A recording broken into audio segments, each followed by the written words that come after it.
Bunker di rumah itu berukuran 72 meter persegi yang terdiri dari dua bagian. Satu ruangan merupakan tempat yang khusus untuk meracik, sementara bagian lainnya menjadi tempat untuk menyimpan bahan dan juga miras yang siap diperjualbelikan atau didistribusikan. Yo geng, tekan tombol subscribe geng. Hey yo, what's good? Welcome back to Kamar Jerry.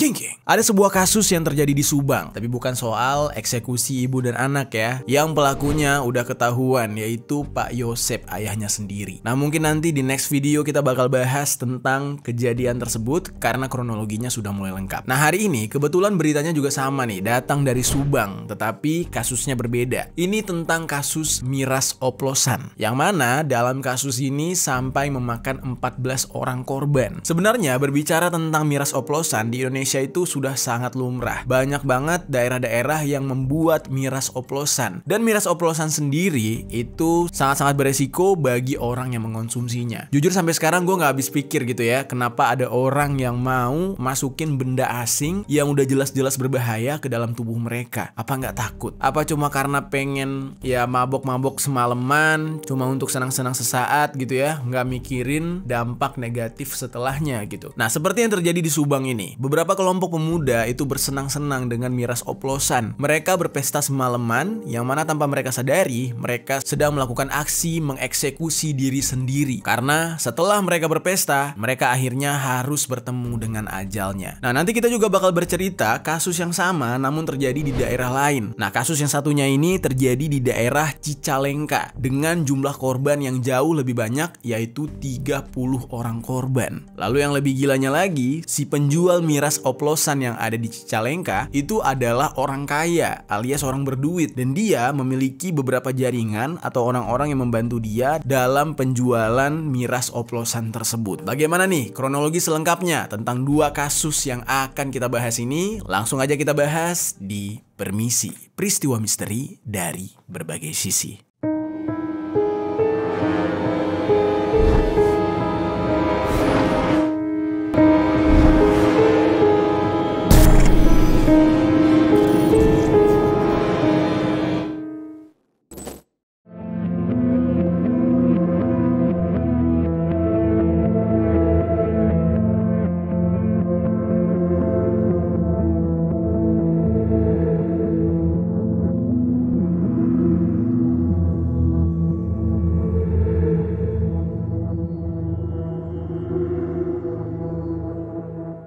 Oke, kita masuk ke dalam kronologi kejadian pertama.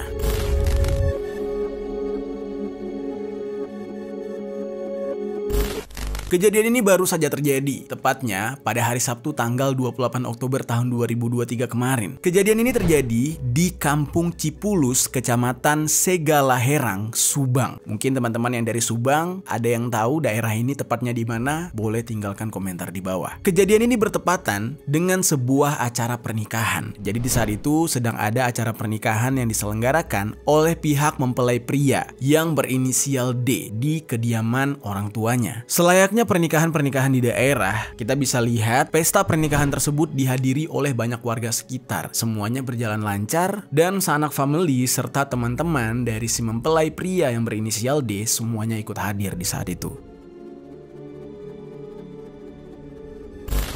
Lalu geng, ternyata kebiasaan di sana apabila ada pesta itu anak mudanya pasti bakal ngumpul-ngumpul pada saat malam hari. Dan seperti biasa, kalau udah ngumpul-ngumpul, antara kalau nggak mereka ngobrol-ngobrol makan kacang, pasti akan tersuguh kopi atau alkohol. Di malam itu, ternyata mereka lebih memilih untuk menyuguhkan alkohol. Setelah selesainya pesta pernikahan si D tadi, beberapa anak muda di sana itu kemudian pergi ke salah satu toko yang menjual alkohol yang terletak di wilayah Bunihayu, Jalan Cagak. Saat itu mereka membeli 16 botol miras dengan ukuran satu botolnya itu sekitar 1 liter. Toko tempat mereka membeli miras ini adalah toko langganan dan mereka tuh udah terbiasa gitu beli di sana, dan mereka juga udah tahu kalau toko tersebut menjual miras oplosan. Jadi ibaratnya tuh kayak toko miras tradisional gitu loh, geng, yang mana si tukang oplosnya sudah sangat dipercaya oleh warga sana. Kegiatan minum miras ini juga sudah menjadi kebiasaan warga di sana setiap kali ada hajatan. Jadi makanya toko miras oplosan kayak gitu laris manis di tempat tersebut. Miras oplosan yang mereka beli ini kisaran harganya cukup murah. Gue juga pas tahu kaget banget gitu, geng ya. Karena kan kalau di Jakarta sini harga minuman keras kayak gini tuh mahal-mahal banget gitu. Nah, harga miras oplosan yang mereka beli itu hanya seharga 22.000 sampai dengan 28.000 rupiah. Dan kemasannya ada yang dijual per liter, ada juga yang dijual per botol. Jadi benar-benar bikin merinding gitu ya. Ini kan minuman keras yang mana notabene bisa bikin kondisi tubuh kita berubah. Udah gitu, bukan merek yang terkenal atau yang sudah melalui quality control gitu. Oplosan abang-abang. Otomatis kan itu membuat kita tuh harus waspada gitu ya. Ini cairannya aman atau enggak buat tubuh kita, atau justru nantinya bakal jadi malapetaka.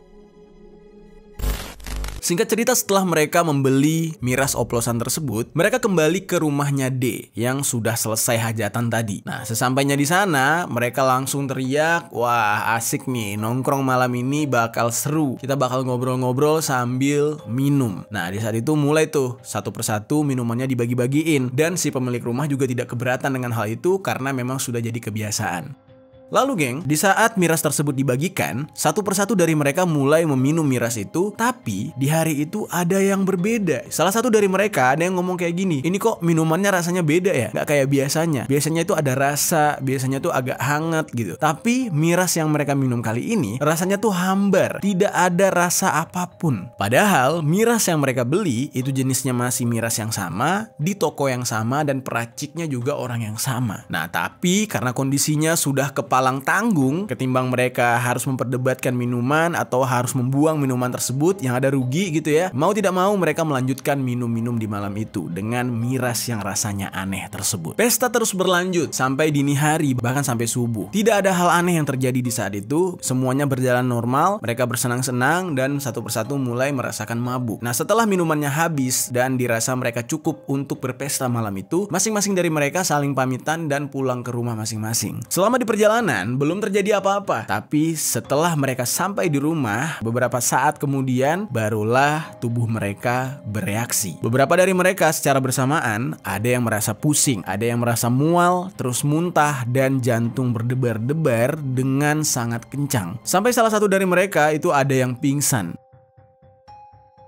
Nah, beberapa dari mereka ada yang meminta tolong kepada pihak keluarganya. Ada yang minta tolong kepada orang tuanya, ke kakaknya, atau siapapun lah yang ada di rumah mereka. Nah, keluarga mereka merasa bingung kayak, nih anaknya kenapa atau saudaranya kenapa kok tiba-tiba muntah-muntah, pusing. Tetapi di saat itu keluarganya mencium ini ada bau alkohol. Di saat itu mereka sudah curiga, jangan-jangan ini dampak dari minum alkohol. Nah, masing-masing dari para korban ini langsung dilarikan ke rumah sakit oleh keluarganya. Dan di saat itu ada beberapa orang dari mereka tidak sempat mendapatkan perawatan, langsung tewas seketika sebelum sampai ke rumah sakit. Sementara sebagian lainnya yang mendapatkan perawatan itu dalam kondisi kritis. Menurut informasi dari RSUD Subang nih, ada total sekitar 37 orang yang masuk ke instalasi gawat darurat dalam kurun waktu 5 hari. Jadi tidak semua dari mereka itu langsung dibawa ke rumah sakit bersamaan. Ada juga yang dirawat di rumah terlebih dahulu, namun setelah beberapa hari udah nggak kuat, barulah dibawa ke rumah sakit. Dari 37 orang total yang dibawa ke rumah sakit, itu ada 14 orang yang akhirnya meninggal dunia. 4 orang kritis dan sisanya itu berhasil selamat, tetapi mereka juga harus tetap mendapatkan perawatan selama di rumah. Nah, nama dari para korban yang meninggal dunia ini gue sebutkan satu persatu ya, geng. Yang pertama itu ada Lutfi Gumilar, umurnya masih muda, 21 tahun. Lalu ada Rizwan Nurjaman, umurnya muda banget, 16 tahun. Lalu ada Mirda Romanda, umurnya 24 tahun. Terus ada Mulyana, 37 tahun, Ai Robianto, 45 tahun, Heri Sutisna, 31 tahun, Dadang, 22 tahun, Yusuf Yusuf 26 tahun, Muhammad Budiman 32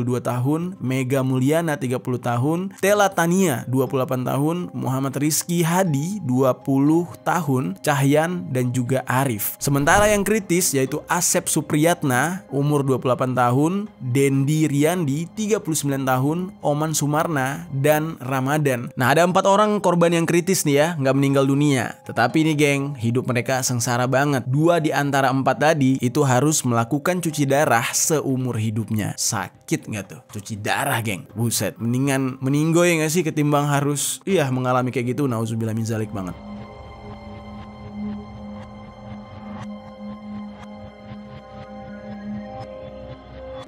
Kalian bisa lihat ya dari nama-nama korban itu ada yang perempuan juga. Itu artinya pesta ini tidak hanya dilakukan oleh para kaum laki-laki. Di saat itu mereka berpesta bareng-bareng dengan kaum wanita juga. Nah, lalu dampak dari kasus ini, warga yang sudah mengetahui kalau kasus ini dikarenakan para korban keracunan miras oplosan akhirnya langsung mendatangi toko di mana para korban ini membeli miras. Nah, sesampainya di sana diketahui kalau pemilik toko itu merupakan sepasang suami istri berinisial NN berusia 50 tahun dan RH berusia 43 tahun asal desa Sarireja, kecamatan Jalan Caga, Subang. Warga di saat itu sangat marah geng. Mereka berusaha untuk menghakimi 2 pasangan suami istri ini. Nah, lalu pasangan suami istri NN dan RH ini mengetahui kalau mereka dicari oleh warga langsung melarikan diri.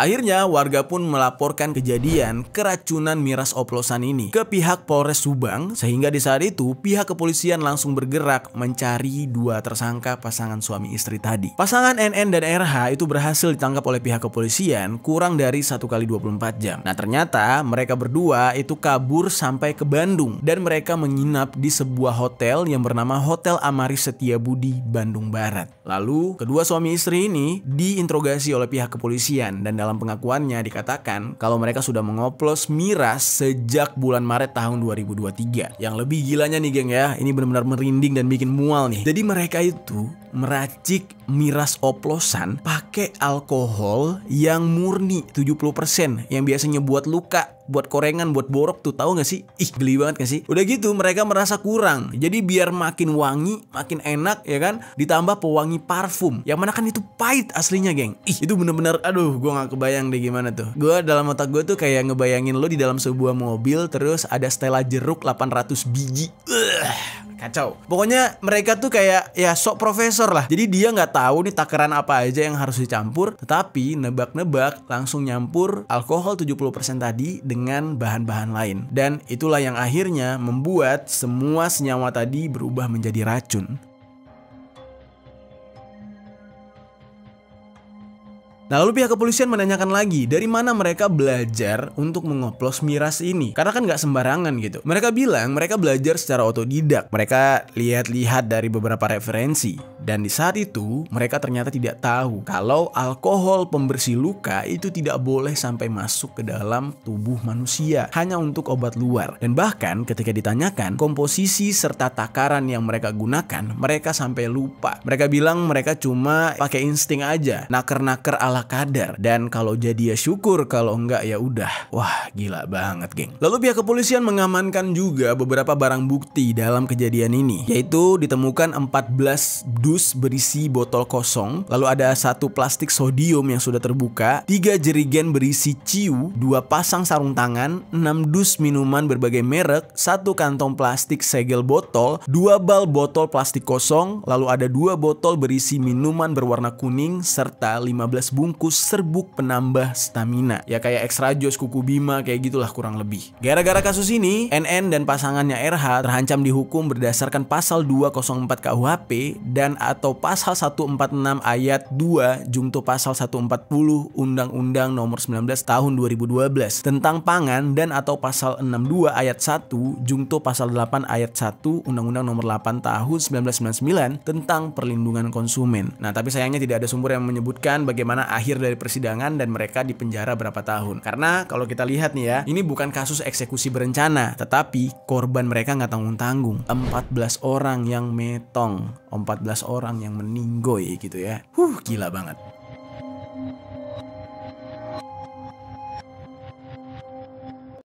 Oke geng, sekarang kita masuk ke dalam kasus kedua nih. Kasus kedua yang terjadi di Cicalengka.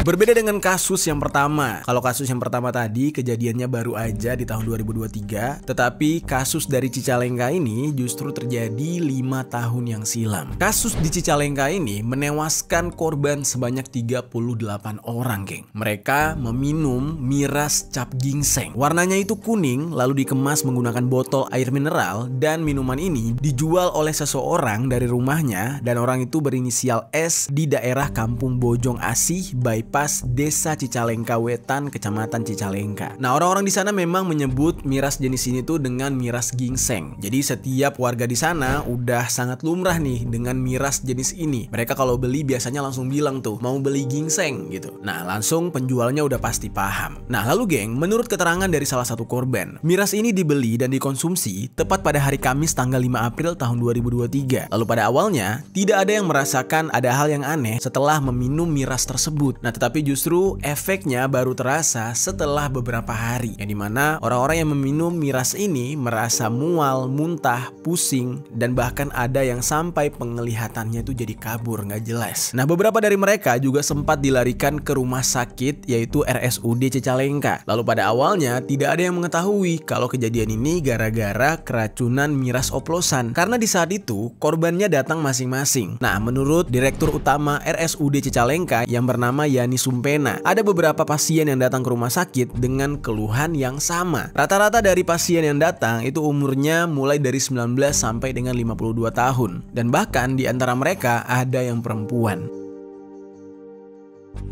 Lalu geng, tanpa disadari, ternyata orang-orang yang keracunan ini tidak hanya berasal dari Cicalengka. Walaupun mirasnya itu berasal dari Cicalengka, ada juga korban yang berasal dari beberapa daerah lain, yaitu dari daerah Ranca Bolang yang berada di Kota Bandung dan Pelabuhan Ratu di Kabupaten Sukabumi. Dan untuk di Cicalengka sendiri, korban ini berasal dari 4 titik yang membeli miras oplosan dari penjual yang sama. Lalu dari salah satu korban, ada yang berinisial TB. Usianya itu 18 tahun, dia ini merupakan warga dari Kampung Cibener, Cicalengka, Kabupaten Bandung. Nah, di saat itu dia bercerita, di hari Jumat tanggal 6 April tahun 2018 malam. Di saat itu dia mengadakan sebuah pesta miras bersama dengan beberapa orang temannya, tepat di pinggir jalan raya Cicalengka. Di saat itu, TB bersama temannya membeli beberapa botol miras yang sering mereka sebut dengan ginseng tadi. Pada awalnya, mereka tidak merasakan ada hal yang aneh dengan minuman tersebut. Mereka meneguk minuman itu dan katanya rasanya sama seperti biasanya. Dan mereka memang merasa sedikit agak pusing, tetapi mereka beranggapan kalau rasa pusing itu gara-gara efek mabuk yang dihasilkan dari miras tersebut. Lalu singkat cerita, setelah 3 hari kemudian, tepatnya di tanggal 9 April tahun 2018, TB ini tiba-tiba merasakan sakit kepala yang begitu hebat, geng. Nggak cuma sakit kepala, tiba-tiba dia juga mual sampai muntah-muntah. Pada awalnya dia masih bisa menahan rasa sakit tersebut, tapi lama-kelamaan sakitnya semakin parah. Lalu setelah beberapa hari kemudian, tepat di hari Rabu tanggal 11 April, TB dibawa oleh keluarganya untuk diperiksa kondisinya di RSUD Majalaya. Ketika ditanyakan keluhan ini kapan pertama kali muncul, awalnya TB ini agak sulit menjelaskan karena ya gejala tersebut terjadi setelah beberapa hari dia pesta miras. Nah, tetapi pada akhirnya setelah dicek oleh pihak dokter, dikatakan ada cairan yang tidak layak berada di dalam tubuhnya, yang ditolak oleh tubuhnya, dan ternyata itu adalah cairan miras ginseng yang dia konsumsi beberapa hari yang lalu. Nah, di saat itu TB harus dirawat, dia harus diinfus, dan sampai-sampai cairan di dalam tubuhnya itu disedot keluar oleh pihak dokter. Nah, TB di saat itu mengaku sangat menyesal sudah meminum miras tersebut. Dia juga nggak nyangka kalau minuman keras tersebut akan berdampak sangat fatal buat dia. Yang mana di saat itu dia nggak tahu kalau dia adalah salah satu korban selamat. Sementara teman-teman yang dia ajak pesta miras, termasuk kakaknya sendiri, itu tewas di saat TB sedang dirawat di rumah sakit. TB di saat itu bertanya-tanya, ini kok bisa? Apa yang terjadi? Selama ini mereka minum miras ginseng ini, ya efeknya nggak sebahaya ini, efeknya nggak sefatal ini. Dia awalnya mengira orang tuanya itu ngeprank dia alias bohongin dia buat nakut-nakutin doang. Nah, dia masih belum percaya kalau ternyata dia adalah salah satu yang selamat, sementara yang lain meninggal dunia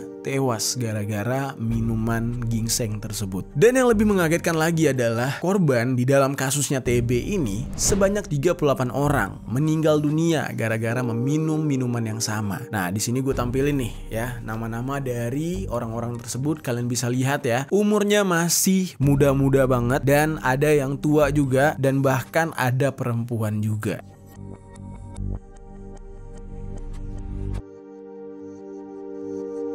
Satu hari itu minumnya waktu hari apa? Hari malam Sabtu. Malam Sabtu, hari Jumat berarti ya? Ya. Masuk ke sini hari Selasa. Hari Selasa.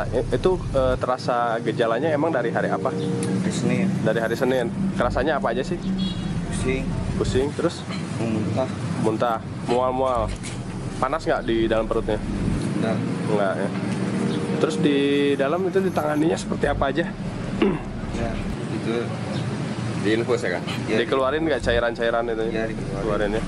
Sekarang udah bisa pulang, gimana kondisinya? udah mendingan. Udah mendingan ya? Udah baik kan ya? Terus masih belinya di mana, Kang?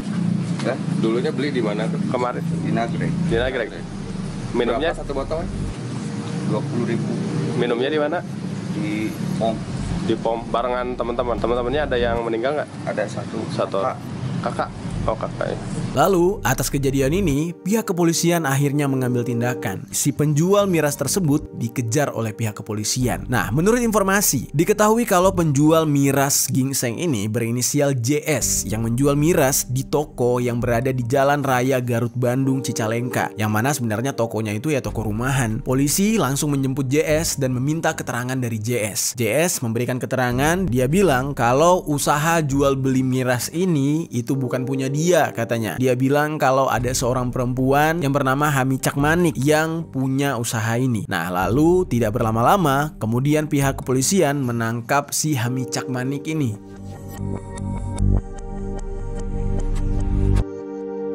Hami Cakmanik di saat itu tidak bisa berkutik karena memang pengakuan dari JS itu sudah pasti karena memang dia yang punya usahanya. Nah, JS dan Hami Cakmanik ini pun dibawa oleh tim gabungan yang terdiri dari Polda Jawa Barat, Polres Bandung dan TNI dan dilakukanlah penggeledahan di rumah si Hami Cak ini yang terletak di Jalan Raya Garut Bandung, Cicalengka, Bandung, Jawa Barat. Nah, ternyata Hami Cakmanik, ya wanita asal Medan, Sumatera Utara ini yang sudah lama tinggal di Jawa Barat itu bekerja tidak hanya sendiri. Dia dibantu sama suaminya, geng. Jadi suaminya itu namanya Syamsuddin Simbolon. Nah, mereka berdua lah yang menjadi produsen miras oplosan tersebut. Jadi mereka berdua yang meracik semuanya.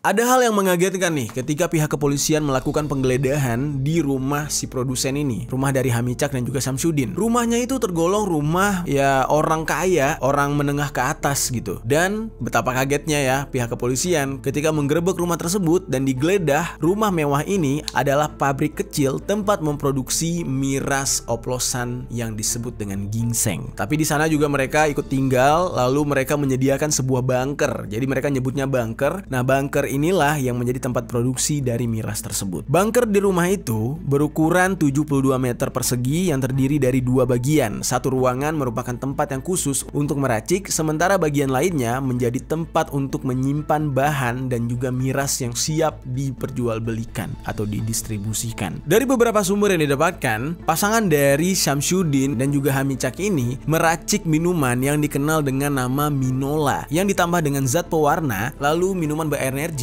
dan alkohol. Setelah minuman ini diracik, minuman tersebut kemudian dikemas menggunakan botol air mineral kosong. Lalu botol tersebut ditutup menggunakan plastik yang sudah dipanaskan agar bisa cair dan lengket. Dari proses produksinya aja kita udah bisa lihat ya kalau ini bisa dikatakan nggak steril dan juga nggak aman, bahaya banget buat tubuh. Nah, lalu nih geng, tugas dari si Hami Cak dan juga si JS yang pertama kali ditangkap tadi, ternyata mereka ini adalah partner yang berperan sebagai agen penjual dan mereka memang sudah terbiasa mengedarkan penjualan miras oplosan di kawasan Cicalengka ke kota Bandung. Namun di dalam kejadian ini sayangnya pihak kepolisian tidak berhasil menahan Syamsuddin Simbolon karena dia berhasil melarikan diri.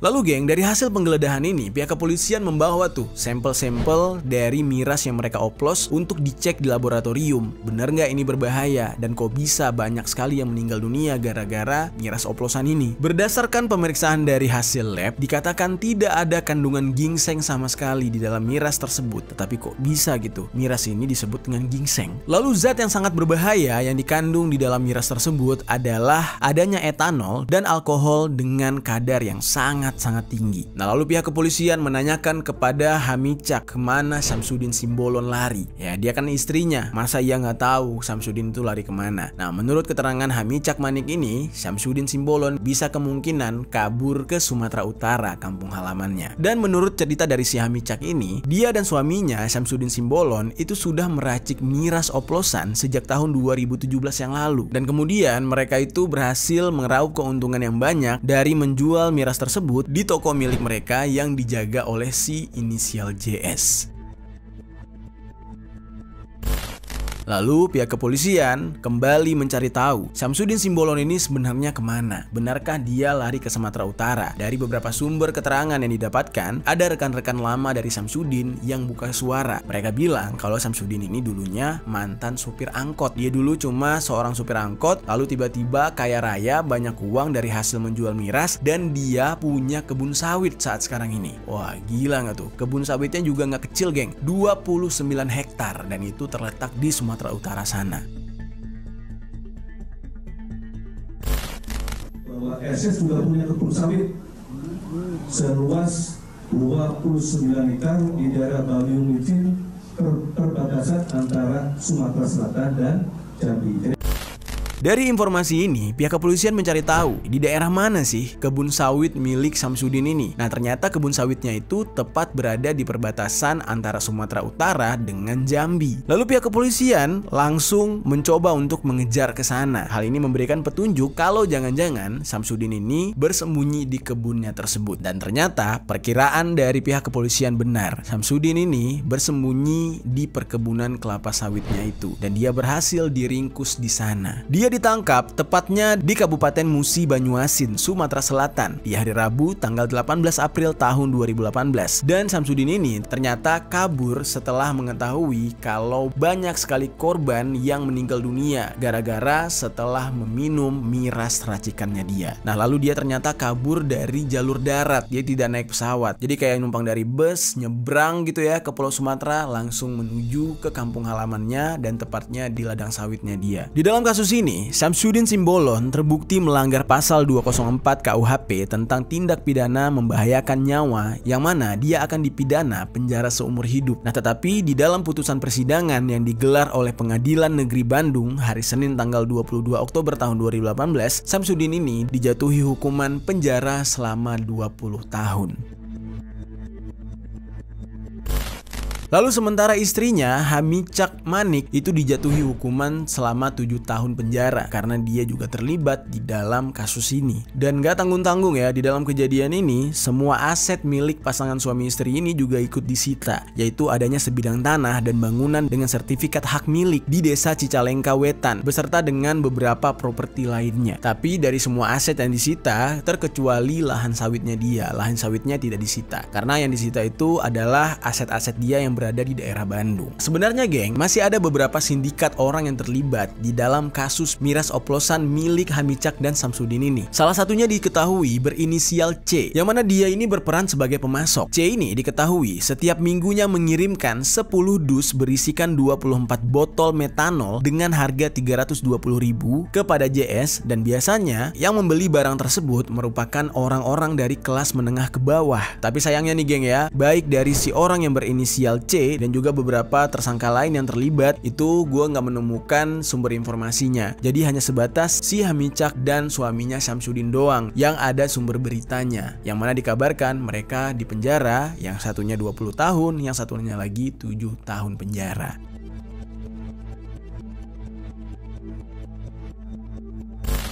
Ya, tetapi gimana geng? Menurut kalian 38 orang meninggal dunia gara-gara meminum miras oplosan yang mereka racik. Apakah hukuman yang mereka terima setimpal atau enggak? Coba deh menurut kalian gimana tuh? Nah itu dia geng, 2 kejadian mengenai korban miras oplosan. Semoga dari kejadian ini bisa kita ambil pelajarannya nih geng ya. Ya jangan sampai kita sembarangan meminum atau memakan benda-benda yang asing, yang mana udah jelas itu sangat membahayakan bagi tubuh kita. Ya hanya untuk kesenangan sesaat gitu ya, tahu-tahu dampaknya benar-benar fatal kayak gini.